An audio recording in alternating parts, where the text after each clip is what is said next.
guys, very good evening. Welcome back to my YouTube channel that is Gotra Classes. तो चलिए हम start करते हैं। आज जो मैं टॉपिक स्टार्ट करने जा रही हूँ वो है हीमोफीलिया। जैसे कि आप सबको पता होगा अगर कि हीमोफीलिया एक डिजीज़ का नाम है। ये डिजीज़ मेंडेलियन डिसऑर्डर है। मेंडेलियन डिसऑर्डर इसलिए है क्योंकि जैसे कि अगर आपको पता होगा कि मेंडल एक साइंटिस्ट थे और उन्होंने बहुत सारे ऐसे फैक्टर्स दिए थे इनहेरिटेंस के, जिससे कि एक जनरेशन से दूसरी जनरेशन तक कुछ फैक्टर्स पास आउट होते हैं। उसी के बेसिस पे उन्होंने बहुत सारे ऐसे क्राइटेरिया दिए थे और उसी के बेसिस पे जो डिजीज़ है हीमोफीलिया वो लाई करती है, इसलिए इसको मेंडेलियन डिसऑर्डर कहा जाता है। देन उसके बाद इसको सेक्स लिंक्ड रेसेसिव डिसऑर्डर भी कहा जाता है। फिर इसको ब्रीडर्स डिजीज़ भी कहा जाता है। ब्रीडर्स डिजीज़ इसलिए क्योंकि जैसे कि आपको पता है कि किसी को भी अगर कोई भी एक छोटा सा माइन्यूट सा भी अगर एक कट बच जाए तो थोड़ी देर के बाद थोड़ा सा ब्लड फ्लो होता है और थोड़ी देर के बाद वो ब्लड फ्लो होना बंद हो जाता है, ब्लड रुक जाता है। मगर इस डिजीज़ में क्या होता है कि अगर कोई ऐसा ह्यूमन है जिसको ये हीमोफीलिया है, तो अगर उसको छोटा सा कट भी बच जाएगा मगर उसके बाद भी जो ब्लड का फ्लो है वो नहीं रुकेगा और वो छोटा सा कट ही उसकी डेथ को भी कॉज कर सकता है। तो ये ऐसे बहुत ही ज़्यादा ही रिस्की डिजीज़ है। फिर उसके बाद जैसे मैंने बताया कि इसको ब्रीडर्स डिजीज़ कहा जाता है। ये एक्स लिंक डिसऑर्डर है। अब हर जगह हम एक्स क्रोमोसोम की ही बात करेंगे क्योंकि वाई क्रोमोसोम में इसके जो फैक्टर्स होते हैं इस डिजीज़ के या फिर किसी और भी डिजीज़ के जीन प्रेजेंट नहीं होते हैं, इसलिए हम बहुत ही रेयर केस में वाई को कंसीडर करते हैं, अदरवाइज हम वाई को कंसीडर नहीं करते हैं। देन उसके बाद इसको रॉयल डिजीज़ भी कहा जाता है। रॉयल डिजीज़ इसलिए क्योंकि हीमोफीलिया जो डिजीज़ है ये सबसे पहले क्वीन विक्टोरिया में पाई गई थी। क्वीन विक्टोरिया में पाई गई थी और उसके बाद ये जो हीमोफीलिया है ये उनकी फर्दर जनरेशन में भी पास आउट हुआ है। हालांकि जो क्वीन विक्टोरिया को जो हीमोफीलिया था वो सिर्फ ये हीमोफीलिया की कैरियर थी, उनको फुल हीमोफीलिया नहीं हुआ था, वो सिर्फ एक कैरियर थी हीमोफीलिया की। अब बात करते हैं कि ऐसे क्या फैक्टर्स होते हैं जो कि हीमोफीलिया कॉज करवाते हैं। सम क्लॉटिंग फैक्टर्स आर एब्सेंट। जैसे कि आप सबको पता है कि अगर हमारी बॉडी में कट बच जाता है तो उसके बाद थोड़ी देर के बाद ब्लड फ्लो होना बंद हो जाएगा क्योंकि उसके बाद प्लेटलेट्स की लेयर बन जाती है, उसके ऊपर बहुत सारे क्लॉटिंग फैक्टर्स होते हैं जो कि क्लॉट बना देते हैं, जैसे कि फाइब्रिनोजन, प्रोथ्रोम्बिन, ऐसे बहुत सारे ऐसे 13 फैक्टर्स होते हैं जो कि क्लॉटिंग करवाते हैं हमारी बॉडी में। अगर हम कहें कि 13 टाइप्स के प्रोटीन होते हैं जो कि क्लॉटिंग करवाते हैं हमारी बॉडी में, और अगर उस 13 की चेन के अंदर 3 4 5 6 7 8 9 10 11 12 13 और अगर इस 13 प्रोटीन की चेन में अगर कोई एक भी प्रोटीन अगर गलत निकलता है, अगर कोई भी एक प्रोटीन को इफेक्ट होता है, अगर कोई भी एक भी प्रोटीन वो गलत निकलता है तो उस पेशेंट को, उस ह्यूमन को हीमोफीलिया हो जाएगा। डेफिशिएंसी ऑफ प्रोटीन की वजह से कोई भी एक भी प्रोटीन, ये प्रोटीन 1, प्रोटीन 2, प्रोटीन 3, प्रोटीन 4, ऐसे ही अगर किसी भी प्रोटीन, कोई भी एक प्रोटीन अगर गलत निकलता है, अगर कोई भी एक भी प्रोटीन अगर डैमेज हो जाता है तो वो उस पेशेंट की, उस ह्यूमन की जो क्लॉटिंग है वो अच्छे से नहीं हो पाएगी और उसको ये डिजीज़ हो जाएगी। अब हम बात करते हैं कि ऐसे कौन से प्रोटीन हैं जो कि हीमोफीलिया करवाते हैं। तो जैसे कि यहाँ पे लिखा है कि 2 टाइप्स के हीमोफीलिया होते हैं, haemophilia A and haemophilia B. Haemophilia A जो होता है वो होता है एब्सेंस ऑफ फैक्टर 8। अगर इस चेन के अंदर जो 8th फैक्टर है 1 2 3 4 5 6 7 8, अगर ये वाला प्रोटीन अगर डैमेज हो जाता है और अगर ये वाला प्रोटीन अगर इफेक्ट हो जाता है किसी वजह से, तो हीमोफीलिया ए होएगा। और वहीं अगर हीमोफीलिया बी इसलिए होगा क्योंकि उस चेन में से 9th फैक्टर इफेक्ट होएगा। 9th फैक्टर ये है, अगर ये इफेक्ट होता है तो हीमोफीलिया बी होगा। हीमोफीलिया ए को हम AHF भी कहते हैं, जो कि होता है anti haemophilic factor. Anti haemophilic factor इसलिए क्योंकि अगर किसी वजह से अगर फैक्टर ए उस पेशेंट की बॉडी में इंजेक्ट अगर करवा दिया जाए तो वो पेशेंट फिर से रिकवर हो सकता है। और एब्सेंस ऑफ फैक्टर 9 की वजह से जो कि हीमोफीलिया बी होता है उसको हम क्रिसमस फीवर भी कहते हैं। जो हीमोफीलिया ए होता है उसको क्लासिकल हीमोफीलिया भी कहा जाता है और AHF एंटी हीमोफिलिक फैक्टर भी कहा जाता है। अब उसके बाद हम आते हैं कि बहुत सारे टर्म्स हैं जो कि समझना बहुत ज़रूरी है इनहेरिटेंस पैटर्न के लिए।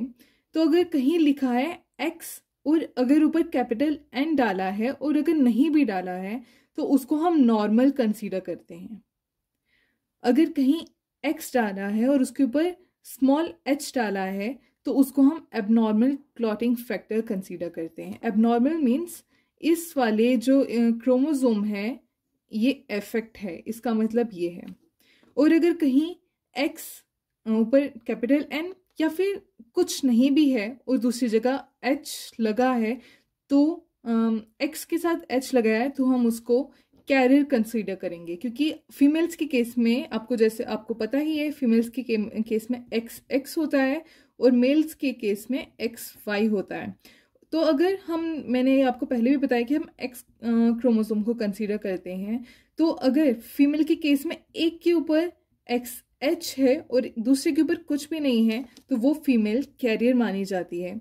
और अगर किसी के ऊपर भी H नहीं लगा है, अगर किसी भी क्रोमोसोम में ये हीमोफिलिक जीन प्रेजेंट नहीं है तो वो ऑब्वियसली वो फीमेल नॉर्मल होगी। और अगर दोनों क्रोमोसोम्स में HH means haemophilic genes present होंगे तो वो फीमेल अफेक्टेड पाई जाएगी। अब अगर किसी मेल में XY है और या फिर X के ऊपर हम कैपिटल N डालेंगे एंड Y तो वो मेल नॉर्मल होंगे, क्योंकि कोई भी हीमोफिलिक जीन्स प्रेजेंट नहीं है X के ऊपर, हम Y कंसीडर नहीं करते हैं। और अगर X क्रोमोसोम के ऊपर स्मॉल h डालेंगे हम, मीन्स कि X क्रोमोसोम के ऊपर H यानी कि हीमोफिलिक जीन प्रेजेंट है तो वो अफेक्टेड मेल कंसीडर किए जाएंगे। नीचे ये एक क्राइटेरिया है जिसको हम बोलते हैं क्रिस क्रॉस इनहेरिटेंस। इसमें क्या होता है, मदर से वो डिजीज सन में पास आउट होती है एंड सन से वो डिजीज डॉटर में पास आउट होती है। हीमोफीलिया में ये पाया जाता है कि ज़्यादातर जो फीमेल्स हैं वो इफ़ेक्ट नहीं होती हैं, ज़्यादातर मेल्स ही इस डिजीज़ में इफ़ेक्ट होते हैं और इसलिए उस केस को बहुत इम्पॉर्टेंट पाया जाता है जो कि फीमेल्स को इफ़ेक्ट करता है। जैसे कि मैंने आपको अभी बताया कि क्वीन विक्टोरिया जो थी वो कैरियर थी इस डिजीज़ की, वो अफेक्ट नहीं थी। तो ऐसा कौन सा केस है जिसमें एक फीमेल इफेक्ट होती है, तो हम ये बात करते हैं। ऐसे एग्जाम में भी ऐसे बहुत क्वेश्चंस आते हैं कि अगर एक फीमेल उस मेल से शादी करती है जो कि हीमोफिलिक है, देन उनके आगे जो जनरेशन होगी वो कितने परसेंट फीमेल्स इफेक्टेड होंगी, कितने परसेंट मेल इफेक्टेड होंगे, परसेंटेज पे बहुत सारे क्वेश्चंस आते हैं। तो अब हम इनहेरिटेंस क्राइटेरिया डिस्कस करेंगे। तो चलिए अब हम इनहेरिटेंस पैटर्न डिस्कस करते हैं। तो जैसे कि फर्स्ट कंडीशन ये है कि मेल जो है वो नॉर्मल है और जो फीमेल है वो कैरियर है। एक्स क्रोमोसोम के ऊपर एक जीन प्रेजेंट है जो कि हीमोफिलिक उसको बनाता है, मगर ये सिर्फ कैरियर है। तो अगर मेल नॉर्मल होगा और फीमेल कैरियर होगी, तो जब इनका हम इनहेरिटेंस पैटर्न देखेंगे, एक्स को इधर ज्वाइन किया, देन ये तो आप सबको पता ही होगा आई होप।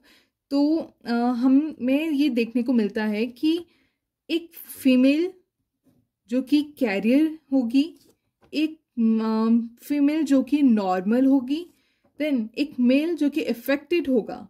हम इसमें वाई कंसीडर नहीं करते हैं, तो अगर सिर्फ एक एक्स क्रोमोसोम के ऊपर भी एक जीन प्रेजेंट है हीमोफीलिया का, तो वो भी अफेक्टेड माना जाएगा मेल्स के केस में। तो मेल अफेक्टेड होंगे और एक और मेल जो कि नॉर्मल होंगे। जैसे कि मैंने आपको बताया कि ऐसे बहुत कम चांसेस होते हैं कि फीमेल जो कि हीमोफिलिक बनती है, किसी फीमेल को हीमोफीलिया हो। ज़्यादातर ये मेल्स में ही पाया जाता है हीमोफीलिया, मगर ऐसा केस भी आगे देखने को मिलेगा जो कि फीमेल, जिसमें कि फीमेल भी इफेक्टेड होगी। ये बहुत इजी है अगर आपको ये पैटर्न बनाना आता है कि फर्स्ट क्रोमोसोम को दूसरे 2 क्रोमोसोम्स के साथ पहले अटैच करेंगे, देन सेकंड क्रोमोसोम को दूसरे क्रोमोसोम्स के साथ अटैच करेंगे, तो ये पैटर्न बन जाता है। देन उसके बाद हम सेकंड केस पे आएंगे। सेकंड केस पे हम आएंगे जिसमें कि जो मेल है वो हीमोफिलिक है एंड जो फीमेल है वो नॉर्मल है। मेल हीमोफिलिक है, फीमेल नॉर्मल है, तो हम इनके क्रोमोसोम्स को मिलवाएंगे एंड हम ये देखने को मिलता है हमें कि इसमें एक फीमेल जो कि कैरियर है, एक और फीमेल जो कि कैरियर है। अभी तक कोई भी फीमेल इफेक्ट नहीं हुई है। इसमें दोनों केस में मेल्स जो हैं वो नॉर्मल आएंगे। तो यहाँ पे 50% फीमेल्स कैरियर्स होंगी एंड ऊपर वाले केस में जो फीमेल हैं कैरियर, 25% फीमेल्स कैरियर होंगी इसमें, जहाँ पे मेल नॉर्मल होंगे एंड फीमेल कैरियर होगी, वहाँ पे 25% फीमेल्स कैरियर होंगी। देन 25% मेल जो होंगे वो अफेक्टेड होंगे और नीचे वाले केस में 50% कैरियर्स होंगी। अब ये वाला केस बहुत ही ज़्यादा इम्पॉर्टेंट है। थर्ड केस बहुत ज़्यादा इम्पॉर्टेंट है। जैसे कि मैंने आपको बताया कि ये बहुत क्वेश्चन आता है कि ऐसा कौन सा केस है जहाँ पर एक फीमेल हमें अफेक्टेड मिलती है, हीमोफिलिक मिलती है। तो यहाँ पे मिलेगा जहाँ पे एक मेल हीमोफिलिक होगा और फीमेल कैरियर होगी। फिर से मैं रिपीट करती हूँ कि अगर मेल हीमोफिलिक होगा और फीमेल जो होगी वो कैरियर होगी, तब जाके उनकी जो एक प्रोजेनी होगी, तब जाके एक फीमेल जो है वो अफेक्टेड निकलेगी। यहाँ पे अगर हम इनका पैटर्न बनाएं और ये हम देखेंगे कि एक फीमेल कैरियर दिखेगी, मीन्स 25% फीमेल जो होंगी वो कैरियर होंगी और 25% फीमेल्स जो होंगी वो इफेक्ट होंगी। ये बहुत रेयर केस होता है जहां पे फीमेल हीमोफिलिक हो, इफेक्ट होंगी, जो कि यहाँ पे हमें दिखा है। और जो मेल है 25% मेल जो होंगे वो अफेक्ट होंगे।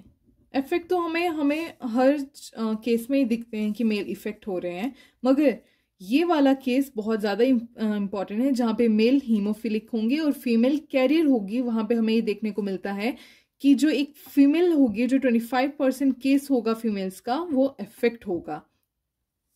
अब थर्ड केस पे हम आते हैं, अब हम फोर्थ केस पे हम आते हैं, जिसमें जो मेल है वो नॉर्मल है, मेल नॉर्मल है एंड फीमेल जो है वो हीमोफिलिक है। मेल नॉर्मल है एंड फीमेल हीमोफिलिक है। अब हम उनके क्रोमोसोम्स का पैटर्न बनाएंगे तो हमें ये देखने को मिलेगा कि जो फीमेल होगी वो कैरियर होगी, 25% नहीं, 25 नहीं, क्योंकि आगे भी हमें ये देखने को मिलेगा कि फीमेल कैरियर होगी। 50% females are carrier and इन दोनों केसेस में हमें देखने को मिलेगा कि मेल्स अफेक्टेड होंगे क्योंकि एक्स क्रोमोसोम पर हीमोफिलिक जीन प्रेजेंट है, तो 50% मेल्स जो होंगे वो अफेक्ट होंगे।